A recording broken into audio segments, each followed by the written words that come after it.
So now Jason Arp is going to come share with us. He's in his second term as a Fort Wayne City Councilman. He is a husband, a father of 2 girls, and a sinner saved by grace. Jason, come share with us. Hello. Great crowd today. So I really enjoyed the first 2 speakers. I was asked to speak a couple weeks ago for a Kurt Knisley event, and I got the opportunity to introduce Thomas Massey. And so I wrote a speech. It was 3 pages of notes, and I'm on the way. I was supposed to speak for 15 minutes, and I'm reading my speech to my wife on the way there, and like it's an hour from our house, and it's like, oh my gosh, I wrote an hour-long speech, so I had to edit it and trim it as I was speaking. So today, I just wrote the speech in a few minutes here, taking notes, which is something that, first time I saw Thomas Massey give a speech a couple months ago in Washington, D.C. He was down in the lobby of the hotel that he was going to give a speech to get a cup of coffee, and then we're talking. He said, oh, I got to speak in about half an hour. I need to go write the speech. So he went off, jotted down notes, and came back and gave an hour-long speech. It was pretty incredible. Anyway, so on today's topic of Jesus and politics, or church and state, however you want to think about that, I'm going to do my best to read from 1 Samuel chapter 8 without my reading glasses, which I left in Fort Wayne. But when they said, give us a king to lead us, they displeased Samuel. So he prayed to the Lord, and the Lord told him, listen to all that the people are saying to you. It's not you they have rejected, but they have rejected me as their king. I'm not going to read the whole verse to you. I'm sure you're all familiar with it. But when we look to the state to do things for us, we've put the state above us. When I say the state, I don't mean Indiana or North Carolina where I grew up. I mean government in general. That's what we think of when we think of the state. I think in this country, people have given the state way too much authority. They've given authority over their own lives to the state to tell them, what they should wear, what kind of drugs they should take. They look to the state for guidance on how to behave and what's acceptable, which is pretty ridiculous. The first time in history that I think the term Leviathan was used was when Job was writing.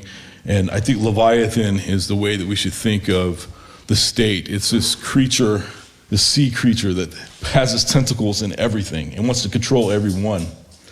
I think one of the reasons that we're here today, I think that we're in the midst of an apocalypse. And I don't mean that we're going to see hailstones and all that kind of thing right now. I think that apocalypse, the Greek word apocalypse means a revelation.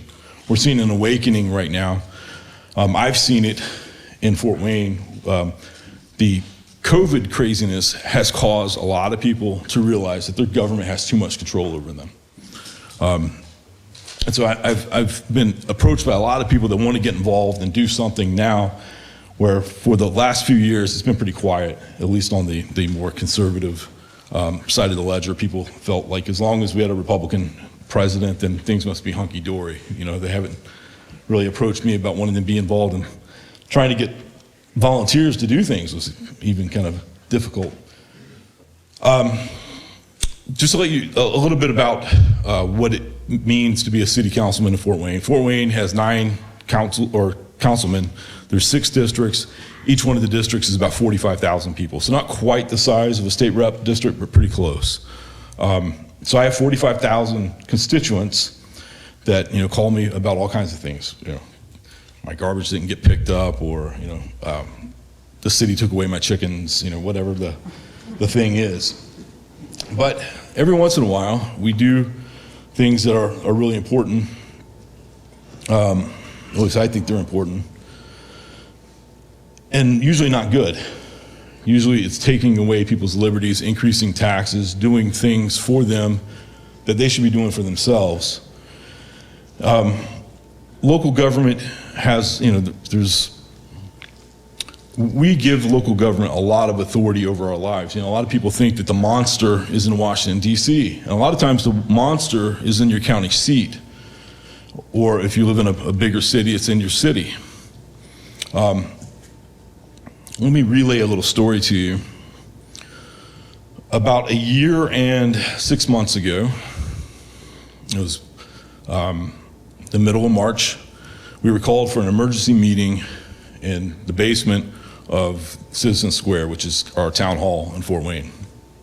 And the health commissioner was going to give a presentation on the powers the government has over us during an emergency.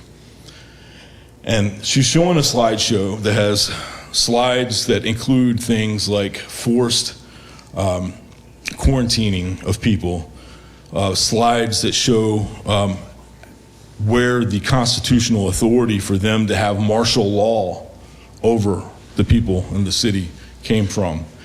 At that point, it's almost like they were contemplating tanks rolling into the streets because of the COVID. And at that point, no one really knew what was going on. I didn't know. I mean, for all I knew, COVID really was something that was going to wipe out half of America. We didn't know in March of last year. But the thing that really struck me about this was the joy in the face of the health commissioner, reflecting all of the new power that she had just been granted, that she would be able to say who stays home, who goes to work, what things are you going to have to do to be able to earn a living. She was just made the most powerful person in the county. And you could see the radiant glow. Now, this lady was the health commissioner, and it's kind of funny. She's morbidly obese. She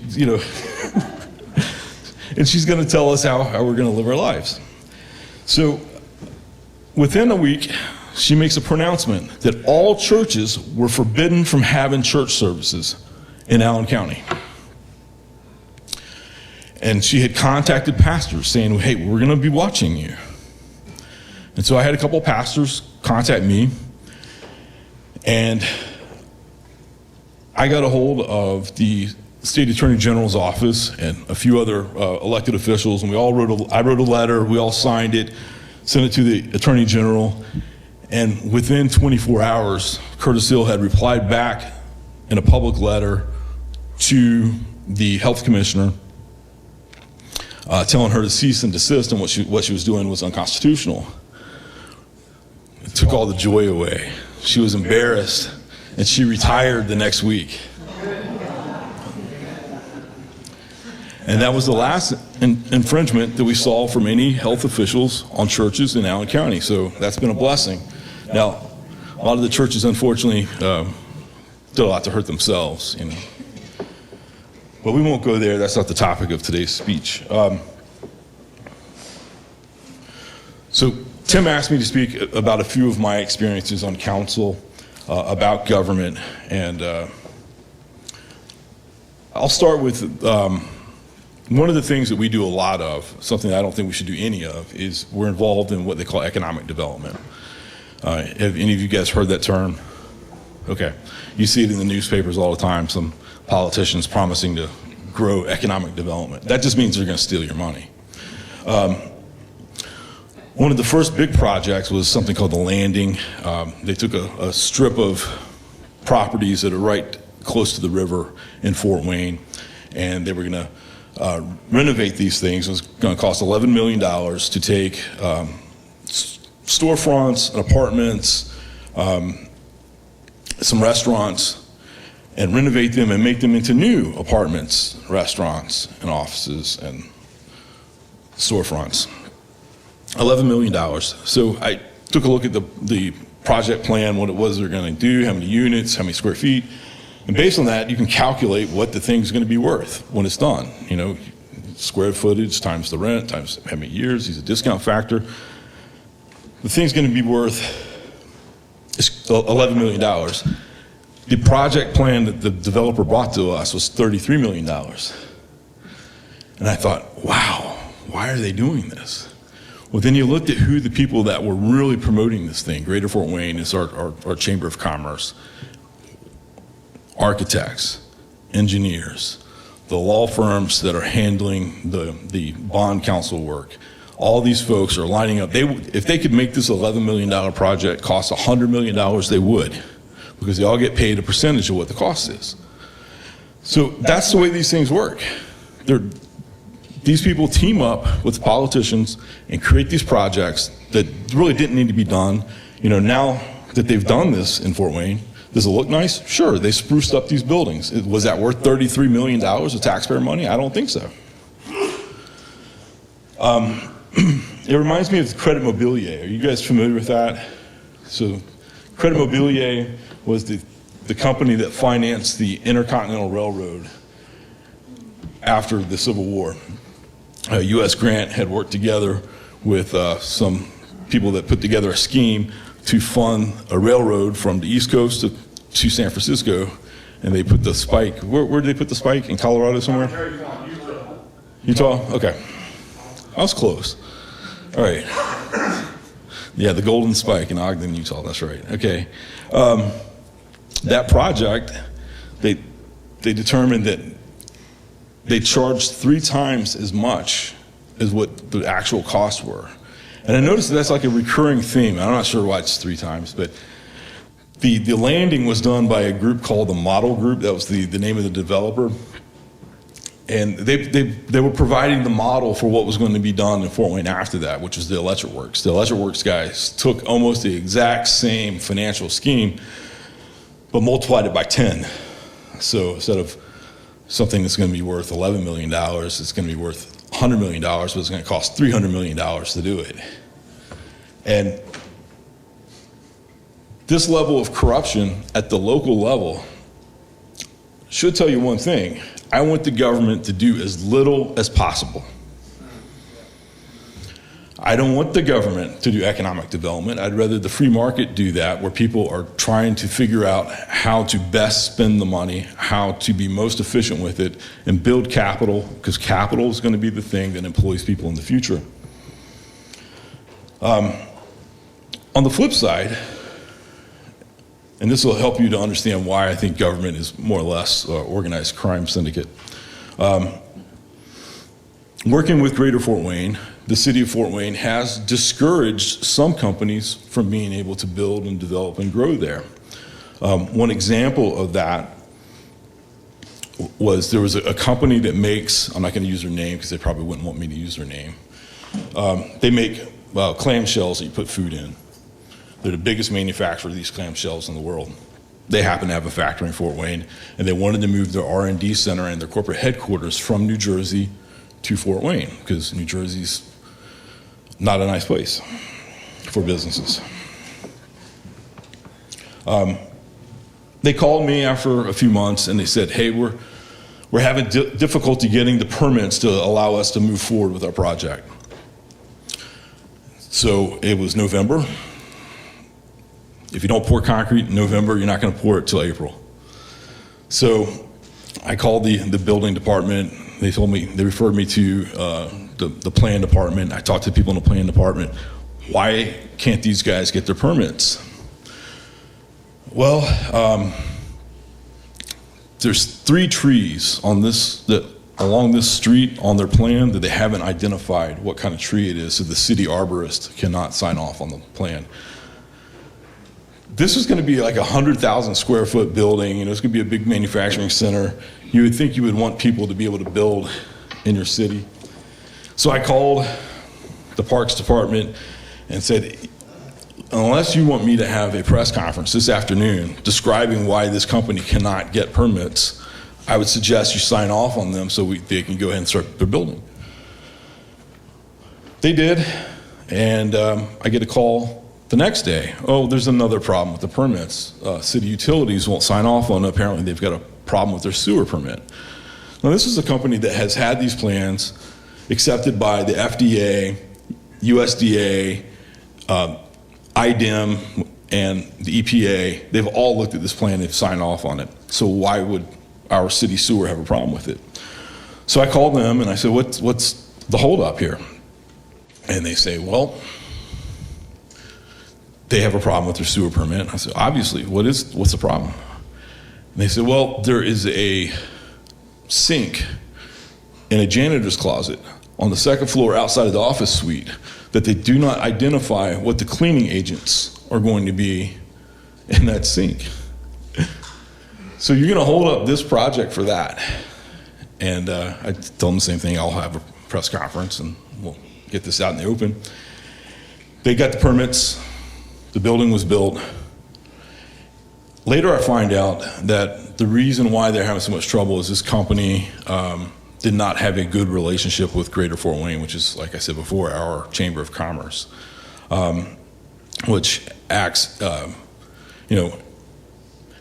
basically it's a big racketeering scheme. It's a pay to play. If you don't join, if you don't pay the dues at the level that they're expecting, then you're not going to get permits, even if you're a big multinational company like this particular one was, which was shocking to me. All right, I'm going to speed this up, Tim. I know I'm kind of dragging. I should have put a clock here. Anyway, a lot of times I see places where the city tries to do church-like stuff or work with churches to do church-like stuff. And you may say, well, that sounds great. Why wouldn't you want that to happen? I'll give you an example. A couple of years ago, I got a lot of grief for opposing something called Fort Wayne United, which was a group that was supposed to heal racial inequalities and tensions in the city. So they were going to have this group that was going to work with the 12 biggest churches in Fort Wayne, and they're going to have this guy, and he's going to go to each of them, and they're going to work on promoting racial harmony, which sounds, okay. And then these churches would then have access to be able to go and work on projects with the city in the downtown area where they feel like they have needs for that sort of thing. So I put in a budget cut for this item because it doesn't sound to me like the role of government. That's the role of churches. So I had a lot of people confronting me. I had people calling me up and asking me why I was such a racist.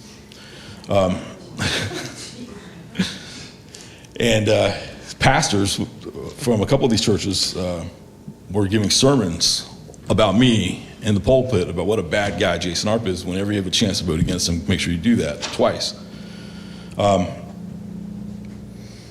Luckily, one of the pastors called me and I get an opportunity to talk to him. He's like, you really need to, not do this thing.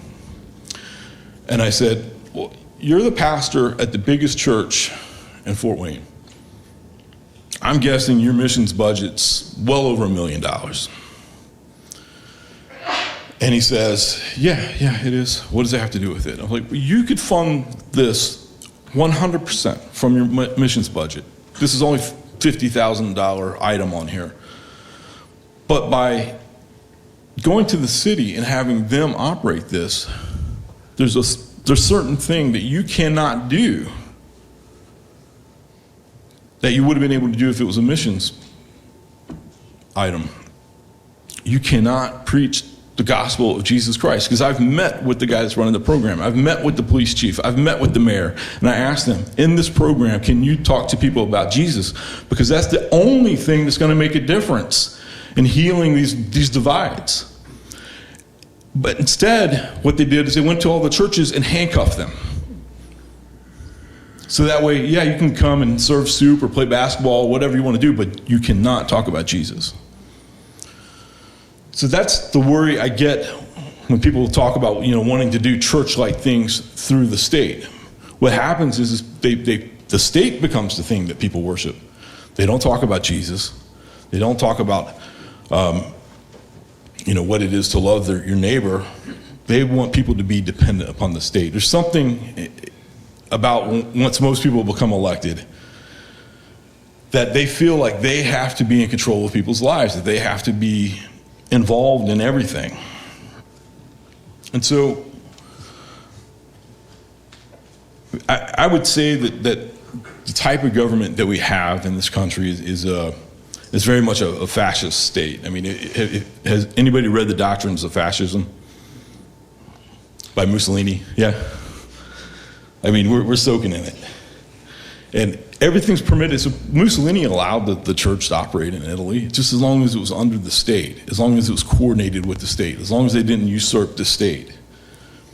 What we need to do as Christians, and people involved in government is try to limit Leviathan's reach and not be the beast or the apostate church that works with Leviathan to conquer everybody. We should be working for, has anyone heard of a guy named Althusius, Johann Althusius? Okay. We should work on our circles first, right? Our family, our church, our community, and do these things voluntarily in our community and have the authority within these circles, as opposed to asking a higher authority to command to us what to do.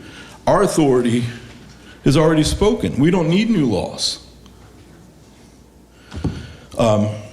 Anyway, so I guess what I want to leave you with is, I think the thing when you walk away from this conference and you think about what the role of the church and state should be, I think we need to keep the state as small as possible. And that's it. Did I keep it under 15?